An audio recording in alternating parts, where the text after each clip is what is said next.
सोचते हो कि बड़ी मेरी निगाह तेज है, मेरी आंखें बहुत खूबसूरत हैं, लेकिन वो दृष्टि असल में जो सत्य देखती है, वो दृष्टि अगर नहीं है तो उसको अंधा कह दिया है।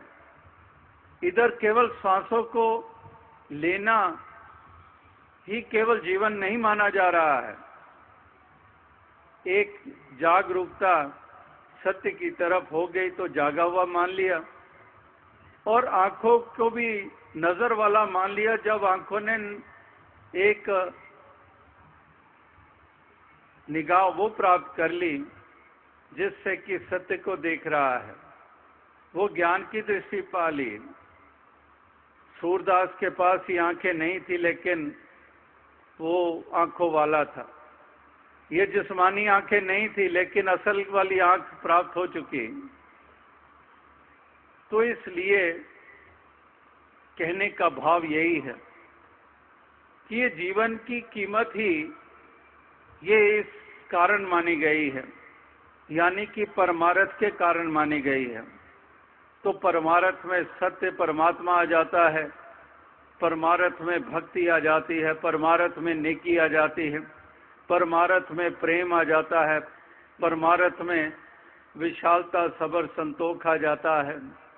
जितने भी बहुमूल्य गुण जिनको हम मानते हैं, जो तमाम गुरु पीर पैगंबरों ने माने, वो सब वो परमार्थ के क्षेत्र में आते हैं।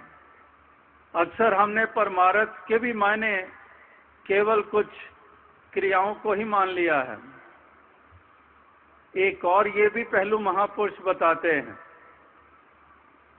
कि कुछ ऐसे सिलसिलों को निभा लेना, कुछ विशेष प्रकार की क्रिया कर लेनी, कहीं स्नान जप तप कर लेना, कहीं माला फेर लेनी इत्यादि जितनी भी क्रियाएं, वो निभाने के कारण ये भी मान लिया जाता है कि ये परमार्थी है। लेकिन ये तमाम साधन इस्तेमाल करने से या इनको निभाने से कोई परमार्थी नहीं हो जाता है। परमार्थी तो वही माना जाता है जिसने वास्तविकता में इस सत्य को उस रूप में अहमियत दी है। वो इन तमाम क्रियाओं से ऊंची अहमियत इसको देता है। वो हर प्रकार से एक सत्य को ही जीवन का आधार मानता है और इसी का बोध हासिल कर लेता है, और इसका बोध हासिल करके इसके एहसास के साथ इस जीवन के वो सफर को तय कर लेता है।